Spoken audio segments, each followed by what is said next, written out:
Whether you're selling to businesses or consumers, I'm going to read your mind. You want to build a brand, don't you? In fact, a recent survey found that content marketers' #1 goal, above generating ROI, was brand awareness.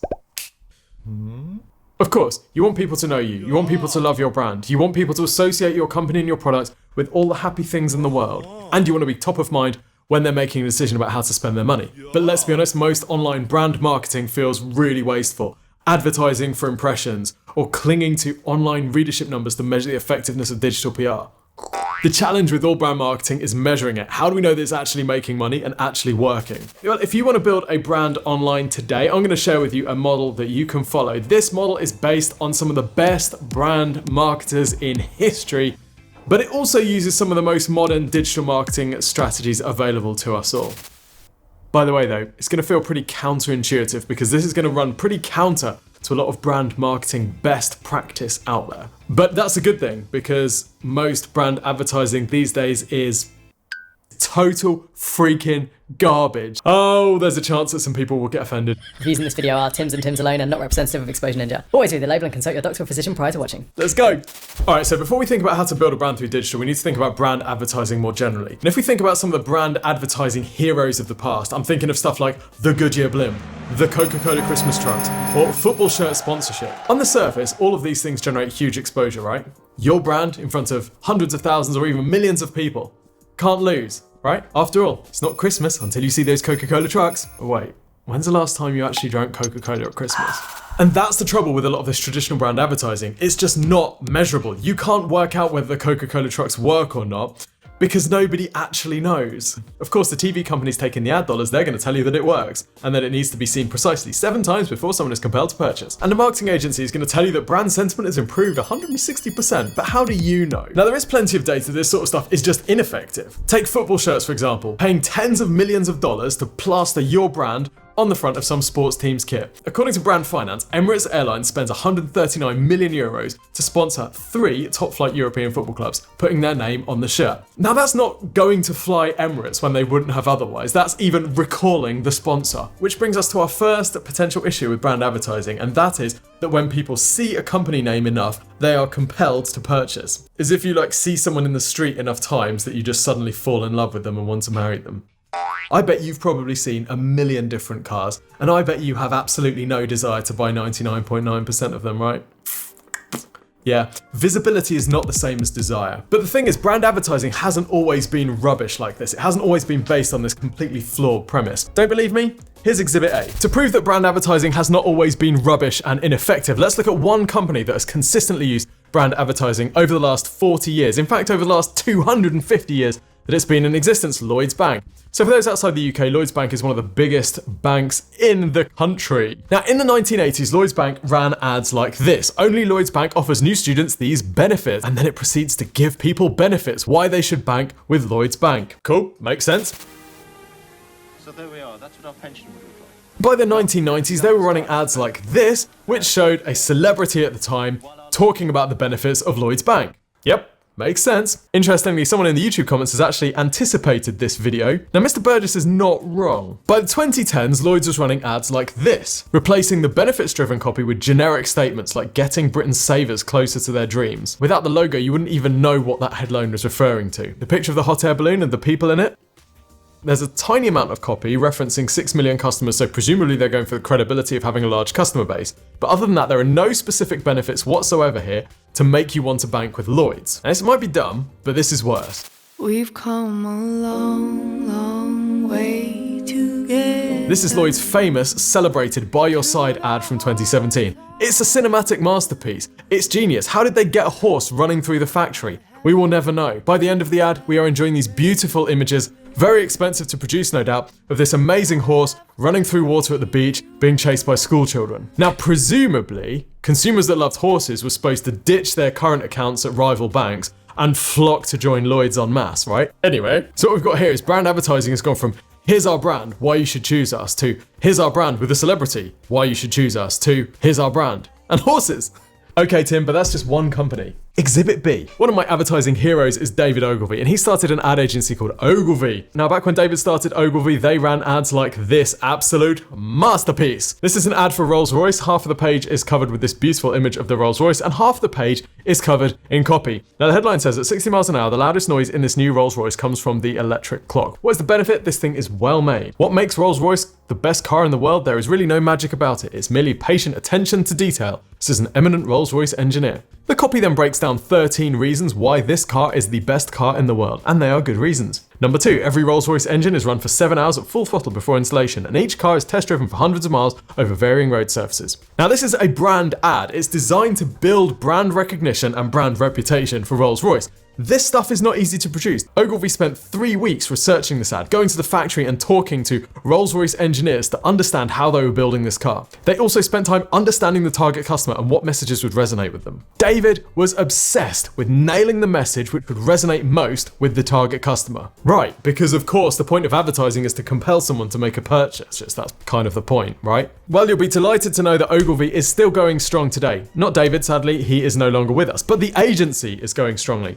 And they are winning all sorts of awards for work like this. What is that? Unfortunately though, today the Ogilvy agency is more obsessed with winning awards by shocking people than generating sales. Here's a brand awareness ad for Burger King, where they show that this Whopper goes moldy. Now please, I know you're so desperate to go out and buy a Whopper immediately after seeing this. Ew. But there are 2 problems with this ad. Problem number 1, there's no contrast with anything else. Just because there's no artificial preservatives in a Whopper, we don't know that there are artificial preservatives in competitors. If it was showing a Big Mac versus a Whopper and the Whopper was going moldy but the Big Mac wasn't, then you'd be making your point better. But the second problem is that this ad is not selling what people want.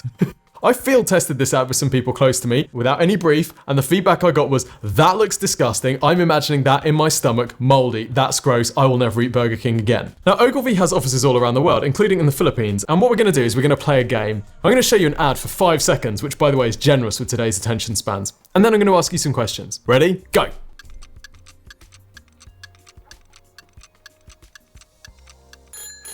The headline of the ad says, do you know where that soap was used? Yikes. Question numero 1. What product is this advertising? Question number 2. What's the key message in this ad? Question number 3. Why would a consumer be more likely to purchase this product than the one that they're used to purchasing after seeing this ad? By the way, if you can't answer any of those questions, it's not you who's the idiot, it's the people that made this ad. Obviously though, this stuff is designed to win creativity awards and make marketing teams feel clever. But my point is the link between brand advertising and generating sales has been lost, to put it mildly. So what's the point we're making here? If you want to build a brand online, you need to take the old approach to brand building advertising, not the modern approach to brand building advertising, which is either to slap your name on something big or some creative picture and hope that people end up buying you. And the good news is that by taking the best of old school brand advertising and combining it with digital marketing, which gives us much more tracking and metrics and engagement stats, we can work out what messages are best resonating with consumers. What David Ogilvy would have given for the data that every Facebook marketer has at their fingertips today. It's by combining these 2 approaches that we can do something truly special and build your brand. Enter intent-based brand response. Now, before I tell you how it works, give you some examples and show you how to do this for yourself, if you want some help with your digital marketing, the ninjas here at Exposure Ninja are ready to help you. We have a free service called our free website and digital marketing review, and we'll take a look at your website, your digital marketing, and we'll map you out a prioritized action plan that you can follow to get more leads and sales through your website, whatever you sell and whoever you sell to. It's totally free of charge. All you need to do is go to exposureninja.com/review to request your free website and marketing review today. It's killer. Okay, so what's this intent-based brand response thing? Well, intent-based brand response is basically 3 principles stacked on top of each other. First principle is that your marketing content is tailored to the intent of the customer. When people are researching, we give them content that helps them research us. When people have the intent to buy, we give them the content that helps them choose us. Should we look at some examples? To the Ninja Mobile. Pampers sells nappies, or diapers if you're from the US. And whilst you can sign up for stuff on the Pampers website, mainly they're driving to retail. So they are a classic brand marketer. So how do they match their marketing efforts to the intent of the customer? Well, you'll notice that Pampers has lots of marketing content which is designed for people at different stages of the buyer journey. When you're about to buy nappies, diapers for the first time, you might not know too much about newborn babies, and you might not know too much about how to prepare for them. So Pampers ranks this content for newborn baby checklist, which is the sort of thing that a new expectant parent might be searching for. Why? So they can guide new potential customers through the purchase journey. This article is detailed, it's a checklist about all the things that a new parent might need. They even offer to help you decorate and style your nursery. Why? Because they want their brand to be educating the customers. They set the narrative, so they assume a position of authority. That way, when they're explaining things that, like what you might need in your diaper bag, and they can pitch Pampers products and they can explain why they're great. Now, ranking content for different stages of the buyer journey is just one example of what Pampers does. They also have things like the Sleep Coach app, which is designed to help new parents get their babies to sleep. They have pregnancy tools for before your baby's even arrived. Childbirth classes, pregnancy due date calculator, follow my pregnancy notifier, baby birth facts, baby name generator. Whatever stage of the buyer journey you're at, Pampers has created and ranked and advertised marketing materials specifically for you. When they do this, their brand is front and center, and they're explaining why Pampers is the good choice for people in your situation. That's the first element of intent-based brand response, the intent-based bit. The second aspect is that your marketing emphasizes the benefits of your brand. What we're not gonna do is just float a Goodyear blimp up in the sky over a city, film a TikTok of it, and then say, yeah, we're doing social media brand marketing. What we want to do instead of just getting your brand in front of people is we want to make them fall in love with you. We want to give them reasons to fall in love with you. One company that does a great job of this is toothbrush and toothpaste brand Oral-B. You'll notice in Oral-B ads that they are always giving you a clear reason to choose their products. Up to 100% plaque removal, and then the video shows you how it removes plaque from your teeth. This ad for their toothpaste shows how it rebuilds your tooth density. They're not just throwing a logo in front of you and hoping that you want to buy it. They're giving you very clear reasons to want to buy it. So whether or not you purchase today, they're giving you stories so that next time you're in the store and you're choosing which one to buy, you have a reason to choose Oral-B, just like the clock in the Rolls Royce. So we've got content targeted at different stages of customer intent, and then we've got reasons to choose your brand. The final piece of intent-based brand response is the response piece. Where possible, we want to provide people with a response mechanism, i.e. allowing them to click, purchase, buy, sign up, whatever. Now obviously this is going to be slightly different according to whether you're driving to retail, in which case you probably want to get people to sign up for some sort of email list, so you've got first party data so you can run retargeting ads to them or just build an email database or whatever, or whether you're looking to get people to purchase directly. Oral-B is kind of doing both because they sell direct to consumer and also through retailers. But all of the examples that we've looked at today have calls to action. Even Pampers, where they're just looking to drive to retail, they still want you to sign up for their app so they've got your details, obviously. And by the way, if all this sounds a bit conceptual, don't worry, I'm going to show you exactly how to design your own intent-based brand response campaign at the end of this video. Some of the fastest growing businesses today have utilized this hybrid intent-based brand response approach. For example, Gymshark, Lounge Underwear, and this whole crop of direct-to-consumer brands that have blown up. And one of the reasons that they've blown up is because they're combining brand advertising with direct response advertising in this sort of intent-based brand response way. For example, Gymshark, now they're influencer native. They work with influencers and fitness influencers because they know that if you want to target people who are into fitness, who are going to be potential customers for Gymshark, working with and collaborating with fitness influencers is a great place to get people who are in that intent group. They then educate these influencers on why these products are good, either because they make your body look a certain way or they're built with some sort of technology. The influencers then repeat this message back to their audience. And then finally, the response element, the influencers will link to Gymshark's profile or to the store, or they'll have a collab where people can go and buy the product. So they're using all three elements. A B2B firm that does a good job of this is HubSpot.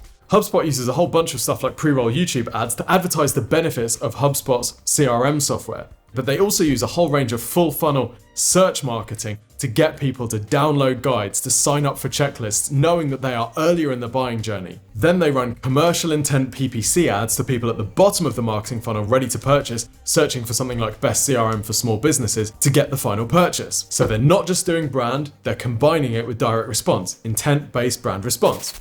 All right, Tim, sounds kind of cool. What do we do? Okay, so how do you design your own intent-based brand response campaign? Well, there are 4 stages. Stage number 1 is customer journey research. How do people decide what to buy, the thing that you're selling? Where do they go to carry out their research, and what's most important to them? For example, our agency, Exposure Ninja, we know that marketing managers and business owners go onto Google, YouTube, or Amazon to find out information about digital marketing. They then come across something from Exposure Ninja, either one of our books, a video, or an article or piece of content from our website. Does this feel like you? They then see our response mechanism, which is the free website and marketing review at exposureninja.com. They request this, we have a consultation with them, and they may become a client. So our YouTube videos or our books or our content is where we build the brand, but we're not just happy with being in front of people, we want to funnel them through our sales process, which is the free website and marketing review. And by the way, if you're thinking, I don't know my customer journey, that's okay. We have a buyer persona video which walks you through how to find it, and we'll link to it at the end of this video. Step 2 is key message identification. Here you need to identify the stories and the messages that are going to most resonate with your target customer at each stage of the buyer journey. What aspects of your product or service are most compelling and make you stand out against your competitors? This is David Ogilvy in the factory talking to the Rolls-Royce mechanics, figuring out what stories he can tell in that ad to make people go, wow, this car sounds sick. And by the way, quick tip here, most modern brand advertising is rubbish because they assume that they don't need to give a reason. Simply awareness is good enough. It's not. But we really don't want people to just be aware of your brand. We want people to desire your brand. Using compelling stories and giving customers clear reasons why you are the superior choice is a great way to leverage and improve the effectiveness of all of the marketing that you do. Dyson is a fantastic example of this. The vacuum. Again. Big heavy motors are replaced by this powerful hyperdymium motor.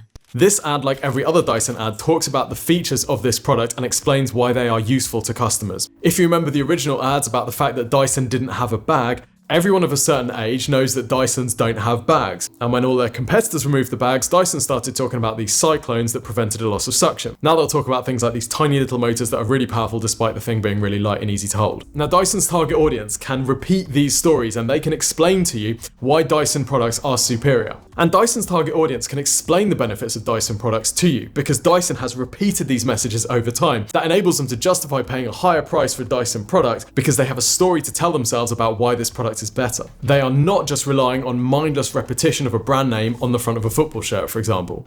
Obviously. So you've mapped your customer journey and you've identified the messages and stories that are most likely to resonate with your customers at each stage of this journey. Step 3 is implementation. This is where you create the ads and the marketing content that you're going to be showing to people at different stages of this journey. This is a big step and takes time, but let me give you a tip. We are seeing more and more a rise in the use of this sort of user-generated content. This stuff gets engagement because when people are scrolling through their phones, it doesn't stand out as being an ad. It doesn't look like an ad, so they don't engage the automatic ad rejection mechanism. They actually give it a chance. This UGC approach makes a lot of sense precisely because it flies under the radar. And notice how that ad wasn't just, hey, here's a product. It was a demonstration. It makes you fall a little bit more in love with that product and that brand because they showed how it worked and explained the benefits. The final step is tracking and optimization. This is something that's typically missing from modern brand advertising campaigns where it's actually not in anybody's interest to monitor how effective the horses galloping through the water actually are at generating new signups because honestly the TV companies, they don't want you to know that this stuff doesn't work because they want to continue selling you the ad space. The ad agency that put it together, they don't want you to know that it doesn't work either because they want to keep selling you on their creativity so they can win loads of awards. And the marketing manager at the bank doesn't want to know that this stuff doesn't work either because then they're at risk of getting fired. So we're in this sort of head in the sand thing where nobody really wants to know that the brand ads don't work. But the good news is with digital marketing, you're able to find out exactly how well each of these things performs. Because when you're running these sorts of ads, even if you're not trying to drive to purchase right now, you still will have a call to action so people can purchase or can sign up for whatever thing that you're offering. That means you can measure the effectiveness of the messages that you're sharing, hone and refine over time. But remember, the true beauty of intent-based brand response is that even if somebody doesn't purchase right now, your ad creative or your marketing content has given them those compelling stories and messages that will make them think differently next time they're ready to make a purchase. Think of the Rolls-Royce clock, for example. You might not be ready to buy a car right now, but when you are later on, you will think back to that. Or the Oral-B toothbrush. You might not be ready to buy a new toothbrush right now, but when you are, you'll think back to the fact that this thing removes 100% more plaque and this toothpaste improves the density of your teeth. Next time you need to buy a vacuum cleaner, you'll remember Dyson's technology because they've given you clear reasons to purchase. But next time you want to take a flight and you have to choose between Emirates, which might be more expensive compared to a competitor airline, do you choose Emirates just because they sponsor a football team? Maybe, maybe not. That's the point, nobody knows. Totally untrackable. Now the first step to doing all of this is to map out your buyer persona. We have this video here which shows you how to map out your buyer persona and identify the different stages in your customer journey. This is really important because you need to understand how your customers buy so that you can tailor your intent-based brand response ads and content to them. If you've enjoyed this video, drop a subscribe and leave us a comment down below. What's the dumbest brand ad you can remember? Until next time, see you soon.